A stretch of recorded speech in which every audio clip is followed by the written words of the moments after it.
PhD, who is the president of Ghana-India Trade Advisory Chamber and also the president of Global Africa Trade Advisory Chamber, and holds over 15 years of experience. If he can come up to the stage, please, if he's in the room.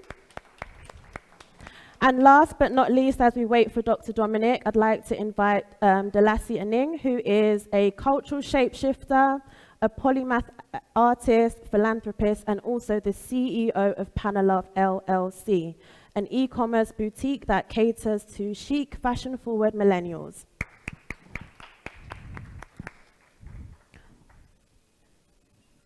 And we can just give Dr. Dominic his round of applause as he enters. Thank you, Dr. Dominic, for joining us. So in the interest of time, I'm going to ask each panelist one question. If you could be as clear and concise as possible, that would be fantastic. Tying in SDGs, right? So SDG 17 talks about strategic partnerships and how they aid economic development on our continent. So I'm going to go across the panel, and then you'll give your closing remarks. We can break for lunch, and you can ask them further in-depth questions if you so wish.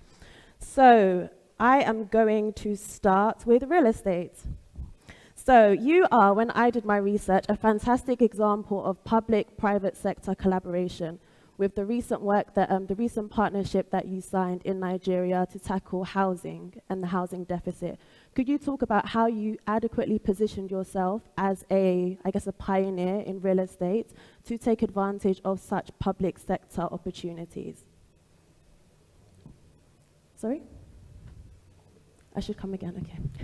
So I giving you your accolades, saying that you are a great example of public and private sector partnerships. Can we ensure that his mic is working as I wrap up my question? So could you talk about how parties in the private sector, can adequately position themselves to take advantage of opportunities in the public sector to meet national needs, for example, the housing deficit in Nigeria?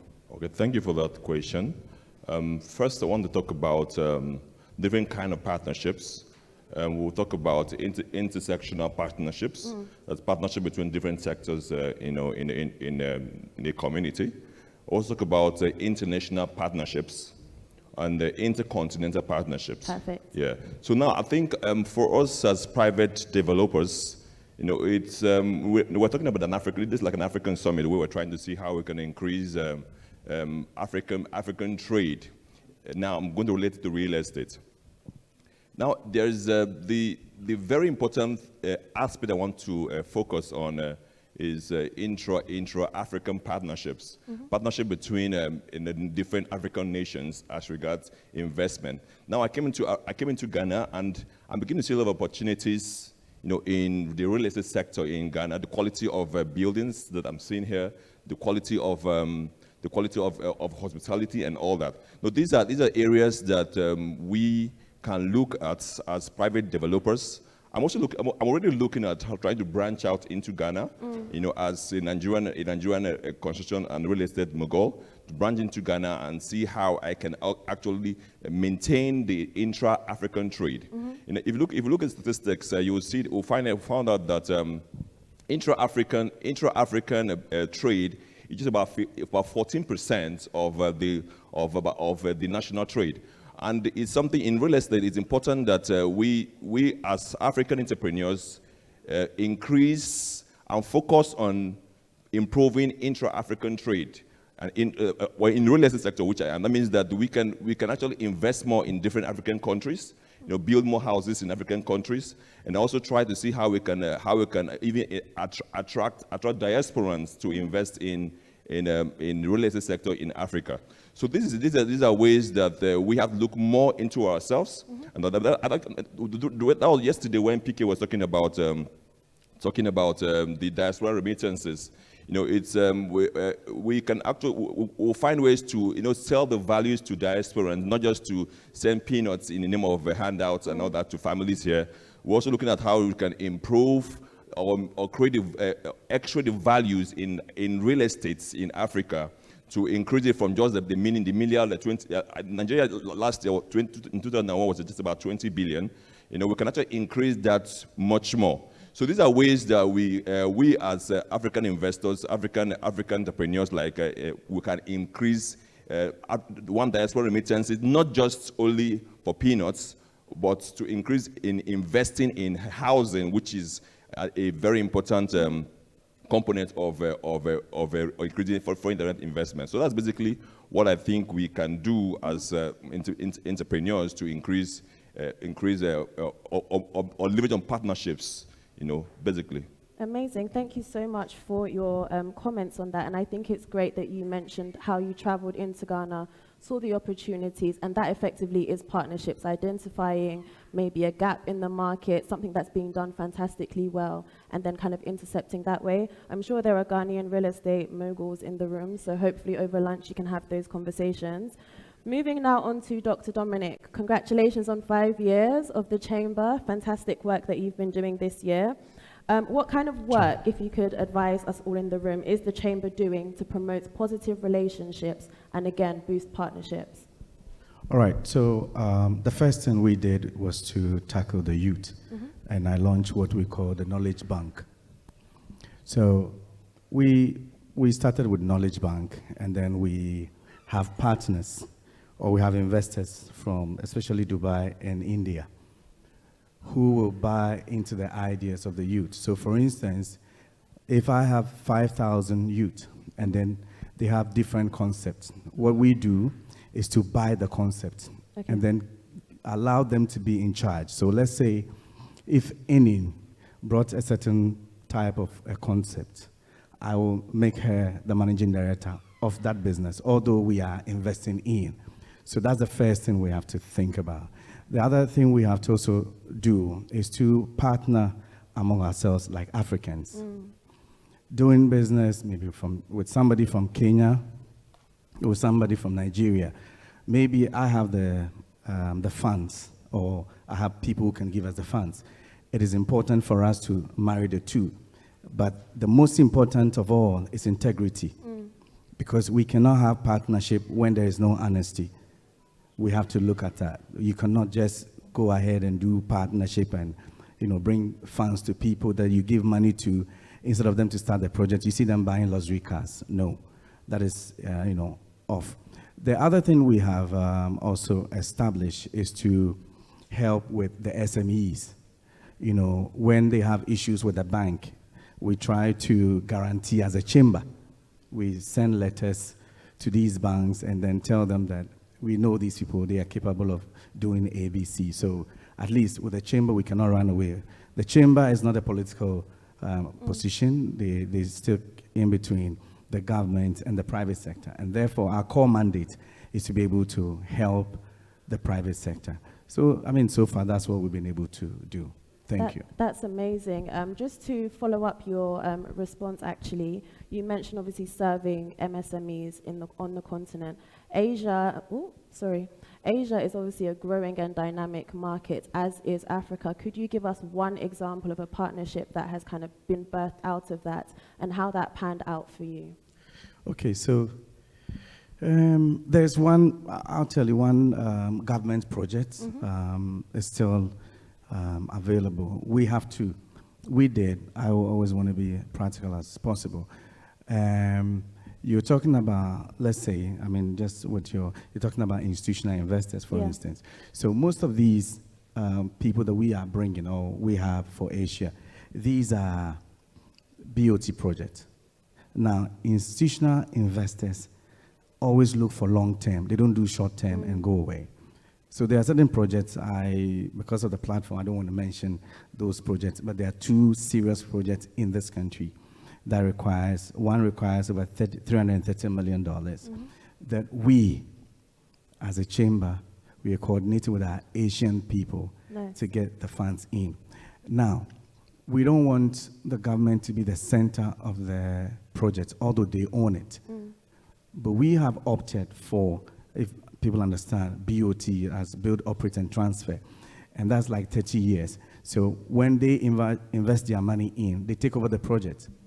So it's no more for the government, but however, the government have a stake in it. So this is one practical example I can give you. I don't want to mention those two projects' name here, but it is. One is in the educational sector, and then one is into the railway and harbour. Yeah. Amazing, both of which are key sectors that need further development and institutional investors. In the interest of time, I'm going to move on to Ozzy. So I'm not sure if many people know, but he had a budding career in the legal space and moved into the digital space. Mike, the orange mic, please. The creative sector, if not already, is edging on being a multi-billion-dollar industry. And if we look at the kind of environment that it exists in, it seems to have just risen up on its own by virtue of innovation and leadership of entrepreneurs and creatives across the continent. How intentional do you think creatives have to be about bringing international brands onto the continent?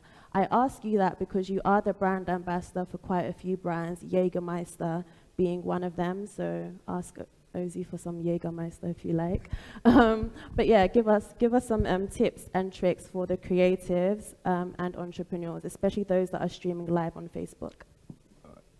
Good afternoon, ladies and gentlemen. First of all, it's interesting that you mentioned being intentional. I think intentionality is a word that has been thrown around a lot since yesterday and today. And that's very important because you have to be intentional to negotiate your seat at the table, to showcase your relevance, or for people to even believe whatever message you have to say. So having said that, when it comes to being intentional about creatives collaborating or bringing international brands, it's very important because if you look at Africa now, the economy is an economy that continues to grow. The consumer market continues to expand, and creatives play a key role in this process, right? Because creatives kind of bridge the gap between the international brands and Africa. Mm-hmm. There's many industries that showcases Africa's value and its importance, but I think the creative space is a very, very driving force, is a major catalyst in showcasing why Africa is so desirable to most other continents. Talk about the arts and crafts, music, the film industry. I mean, these are the things, because these are the things that depict what Africa is all about. These are the things that portray our culture and make people want to come back. These international brands, they're very well aware of Africa's potential. They're very well aware of the growth in Africa. They want to come in, they want to come back, or they want to come into Africa rather. They want to come and get their piece of the pie. And that's where creatives are very, very important, because we're kind of the custodians of the message, the custodians of the culture. We're on the ground. We understand how to bring these brands in and portray their message to the rest of Africa, and also in reverse, take that African message to their audience. And long term, what that does is that creates a synergy that leads to a collaboration of ideas, so an exchange of skills. That way we get to improve our creativity, our intelligence, how we showcase our message. At the same time, it allows for them to bring in more investment, right? And these investments bring in more opportunities, create jobs, stimulate the economy. Tourism, the same thing. Tourism is a space that is filled with a lot of creatives. Somebody mentioned yesterday about, like, I'm from Nigeria. Somebody mentioned the Calabar Carnival. You know, that is a space that is very, very creative oriented. The culture is very colorful. You can see there's a creative message about how proud we are of the heritage, and that is something that has definitely stimulated the Calabar economy. Now you have a lot of international brands, a lot of international people coming back. On the flip side, look at our music. We have our international artists selling out some of the biggest stadiums across the world, places where their own artists can't even sell out, right? So that is just a way of showing you what this space, how important the creatives are in really ushering Africa and really being a catalyst to pushing us forward and enhancing our value. And once we have that value, more people want to come, more people want to be involved, more people want to collaborate, you know, and that's very, very important for growth. Somebody on our esteemed panel yesterday, Dr. Genevieve, she said collaboration is the new competition. Mm-hmm. And creativity and collaboration, this triple C, creativity, collaboration, when you put them together, then we elevate and we're able to create more opportunities and, pretty much. Amazing. Thank you so much for your sentiments there, Ozzy. I personally work in the legal space and now in the technology sector. But one reason why I like to hone in on the creative industry, especially in Africa, is because we're seeing more and more young people taking control of the narrative, sharing our stories and doing immense things. You mentioned artists selling out incredible stadiums, multi-billion-dollar brands now coming to Africa looking to partner with the small players that the governments and other bodies have often overlooked. So I think we are definitely primed for further development and hopefully, speaking it into existence, growth and success. But partnerships are never always smooth sailing. I think we romanticize sometimes the idea of attracting investment and having partnerships across the globe and also on the continent, but all is never well. Delasi, you moved back to Ghana not too long ago, starting your amazing e-commerce brand, so combining technology and creativity, fashion, and you work with local artisans in Ghana. How has that been for you? Talk to us about the challenges, how you've managed to overcome them, and for anyone in the room that is interested in that space, how they can also implement such solutions. The red mic, please. Thank you. Hi, everybody. Yeah, I'm very passionate about this, so I'm gonna give you guys a little bit of context so you can really feel me on this one, because the challenges are many, okay?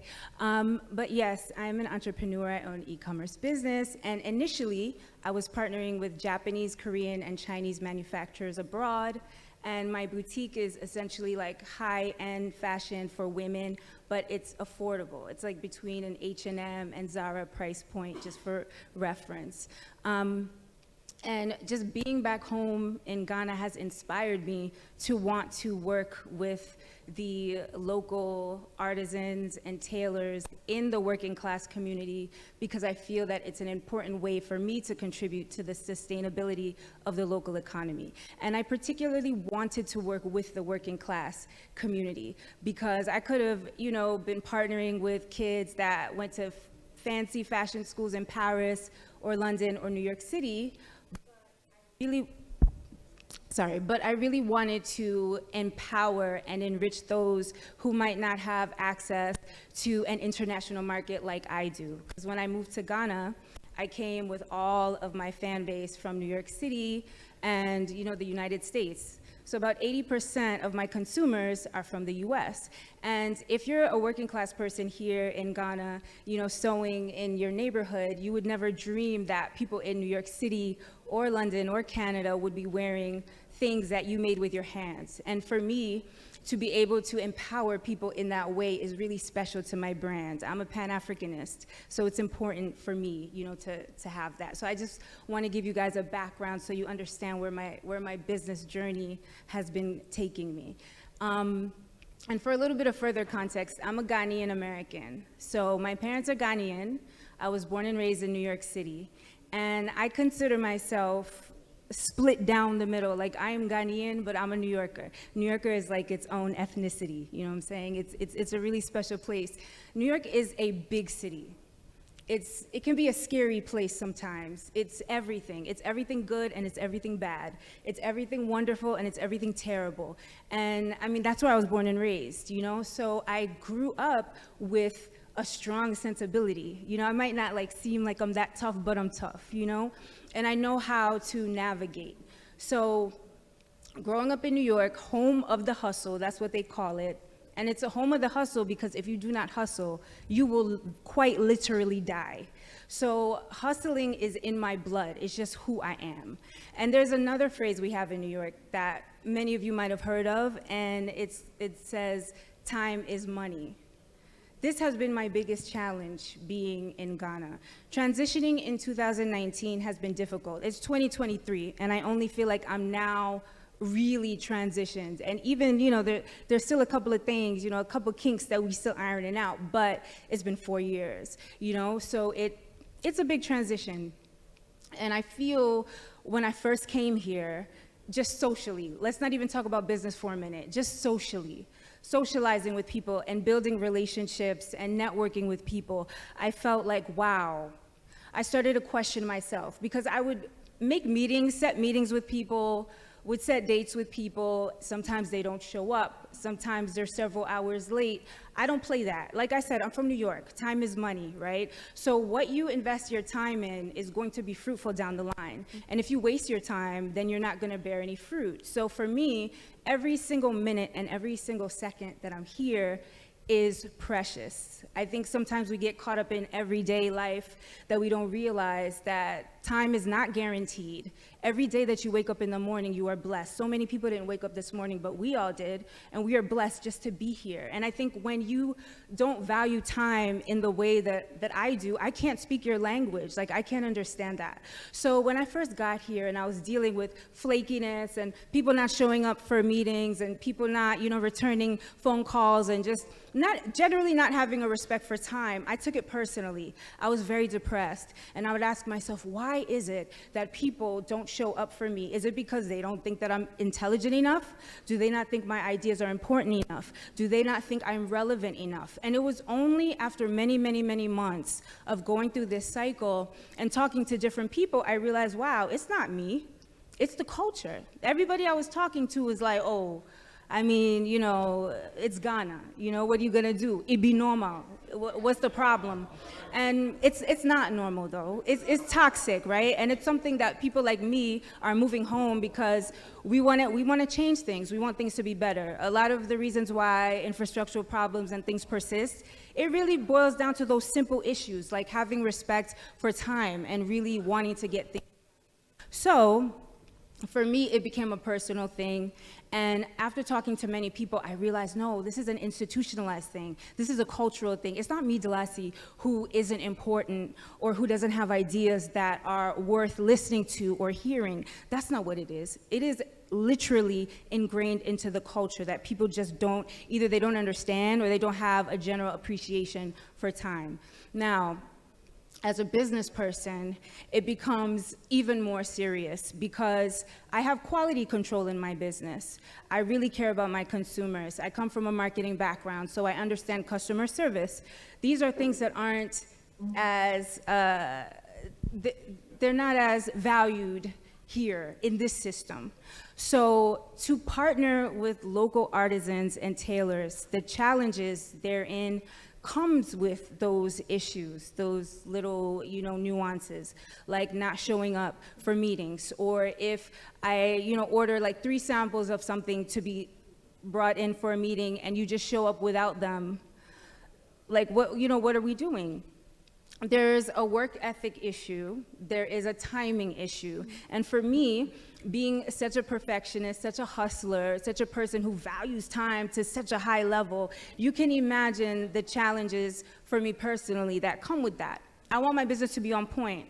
I want my customers to be happy. I want them to get their items on time. I want them to feel the consistency of my brand because that's who I am through every single thing that I do. So, what I do to circumvent that, what I started to do in my personal life, when I would make a date or a meeting with someone, I'd kind of like make a backup plan, Like I'd have like a set plan, like, yeah, 2 o'clock I'm meeting so-and-so at this time. But then I would like text somebody like, hey, so I might be free around 2:30. You maybe want to hang out. I mean, I'm not sure if I can hang out, but I'm going to text you around 2:15, what I'm saying, slide by your house. So I started doing stuff like that so that I wouldn't be wasting entire days if somebody decided that they just weren't going to show up for me. And that's kind of the same thing. I applied that same strategy to my business. So now, yes, I do work with a team, a set team that is my core, but then I have these other outer nuclear people that I refer to and I work with when I feel like my core team isn't gonna get the job done. And I had to kind of do that. Like I kind of had to have the life preserver on backup because unfortunately, we have a problem with that consistency, communication, the timing. And for me, that's a problem. So I haven't completely fix the issue. It's kind of like touch and go, but I've found ways to circumvent that and move through it. And I think as I continue my journey back home being here and I meet more people and I network with more people, I will find my solid tribe to where I feel like, yeah, these people are super consistent and I can trust them with my baby because my business is, my baby. Right. I think you're making great strides in that being your first route of partnerships, though, partnering with local artisans and ensuring that the cash flows are staying within Ghana before obviously your items being shipped internationally. I can see Absolutely. both doctors actually picked up the microphone when the lassie was sharing her gripes with entrepreneurship in Ghana. If you would like to share any kind of advice or sentiments on either investment or partnerships that she could use as a takeaway. Well, I think Nigeria, I think it's an African thing. She mentioned a couple of things about Right. time management and all that. It's an African thing. The first thing we have to do first is within your own system to ensure you build a functional system within your own system. You know, I try to inculcate the attitude of time management to my team. I teach them, I lead the way.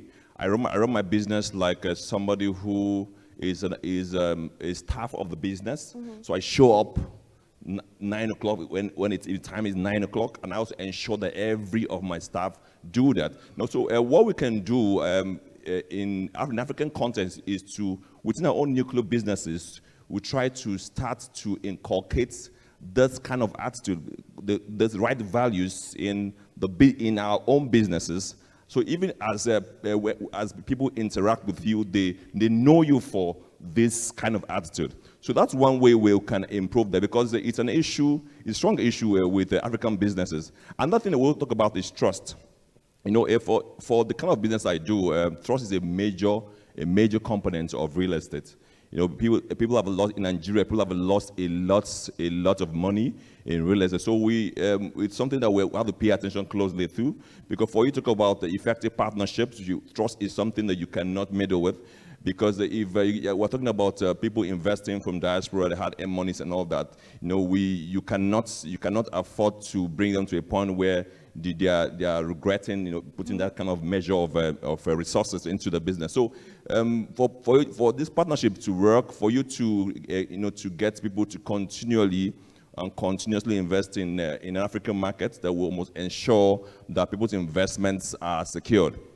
So I think yesterday we talked about putting up like an investment trust fund or something, like or a holding company or whatever we want to call it, like a pathway by that they can verify companies, verify individuals, and ensure that people who are investing from other African countries or whatever they're investing from, they have their resources, their funds secured. So that's, in a nutshell, two key things that I think is a problem in Africa, which we have to look at closely. It's trust, and as well as attitude to time. Thank you very much. Thank you for sharing. Dr. Dominic, so you've spoken about values and how that can either be attractive or unattractive to institutional investors, especially those in the foreign market. What are your remarks to that? Well, I wanted to address my lady's issue. She's got part of my name. I'm going to ask her where she got the name from. But let's get it straight. I think the idea of we gathering here is to rebrand Africa. There are certain things we have to start discarding them, like the culture, this. I don't know the product that you're selling. I always say this: before you think outside the box, try and know what is in the box. Maybe there's something you're doing wrong.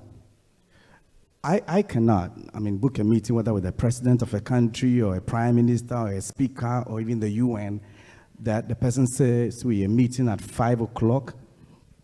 I'll try and check up with you by 3 to be sure, before. Right. And if the person is not picking up, there's another way. You send a message. You just want to be sure, because I don't think it should be a cultural issue. We should be able to correct these abnormalities. And we should not, encourage it. There's no way, anybody wants to encourage it. And I don't want to hear anything negative about Africa. Okay. We know our challenges already. So I don't know why you're telling me. I was in Dubai. I've told them several times, 15 countries. I've been to the UN. I tell them, I say, we may take bribes from the beginning of the contract, because maybe when we take I'm not saying bribe is a good thing. I'm just using it advisedly. The point is, I may not see you again after the contract, but they take it at the end of the contract because it's in the book. We will come physically and say that, you know what, I led you to this person, so I want it now, because after that I won't see you. But they will put it in the document. You have things like miscellaneous funds. You may not see it. So we should try as much as possible. You see, all this negativity, we know it already. We know our issues. What is the best way forward? Sure. So I'm just going to hold you there for a second. In the interest of time, I know you have a lot to say, and I'm going to come back to you. I'm going to put it to the audience. I have time for just one question, and also you could kind of maybe direct it to Delasi or the whole panel. So do we have one question in the audience? If not, I will yield the mic back to her. Do you have a question? Oh, you're coming for the mic. Okay. Thank you. No questions in the audience? Sure, no problem. So I'll yield the mic back to you to share your sentiments. I just want to respond to what you said about me doing something wrong. It's definitely not me doing anything wrong. And I've been here 4 years. So I've talked to way too many people, including my parents, including my physician, people from all walks of life. They have this common issue. It's not me coming from America, not understanding the culture and doing things wrong. I check in with people, I double check with people, I triple check with people. They will literally tell you, yes, I'm on my way. Yes, I'm coming. Yes, I'll see you at 5. And they still might not show up. Or they might show up at 6. I'm not waiting an hour for anybody. I give you 30 minutes of my time. If you can't make it within that 30-minute window, my time's precious. I have other things to do. You know, I'm not going to let you gaslight me, sir, and turn it around on me, because I'm always on time. Totally agree. I always communicate well. I'm always clear. It's nothing I'm doing wrong. Let's be clear. You go. Okay, I'm not going to let you gaslight me on the stage, boo-boo. It ain't me. Because it's like damn near the whole country that agree with me that this is a problem, okay? And if we don't talk about these problems, how are we going to find solutions? Right. You know, this is something that, I mean, even today, I mean, I hate to, put it out there, but hey, we started like super, super late. And if I was in New York City going to a conference, it wouldn't start 2 hours late. It would start on time. You can't be part of this conference and tell me that you did not pick up on that. And it is a cultural thing, because I've been to tons of conferences and events. Look, I went to the Ghana Movie Awards. I have to say this story. I went to the Ghana Movie Awards, December 2019, Kempinski Hotel. That's like the nicest hotel in this country. They started 7 hours late. They started 7 hours late. 7. The red carpet was at 7 p.m. Right. I'm not even exaggerating. Around like maybe close to 2, they were really starting. People were there till 6 in the morning. Right. Who does that? But that happened here. It happened here. So we have to acknowledge these problems, because if we don't acknowledge them, we cannot create systems in order to eradicate this issue. A lot of people don't do business in Ghana because of those very same. He knows. Absolutely. He knows. They don't trust a lot of Ghanaians to do business because they're not on time. They're not always honest. And really quick, before I end my little speech here, okay? I'm not saying that Ghanaians are bad people. I'm not saying that is the intention to frustrate me. But what I've learned culturally is that, in Ghana, people are raised never to say no. People are raised that if you say no, you're being mean and you're being disrespectful. So they will say yes to anything you ask. Anything you ask, yes, please, okay. They will never say, no, I can't make it, no, I have too much on my schedule, I can't do it, I'm busy, another day. That's not in the vocabulary. It's always yes, because people would rather not show up at all than tell you no. Right. And it happens to everyone, so I know it's not just me. I know it's not me.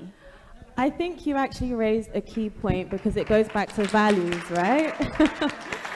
It goes back to values, right? If I'm an investor from Dubai that has been mentioned, and I set a meeting time for 2 p.m. and I've got X million dollars on the table, because the money is on the continent, it's coming to the continent, and I turn up with my amazing business plan, my numbers look fantastic, my operations are fantastic, and I'm 2-3 hours late, trying to step into a market and a culture that adhere to certain things, can I say that they should invest in me, even though the numbers and everything looks like it makes sense? It's all about values and how we carry ourselves.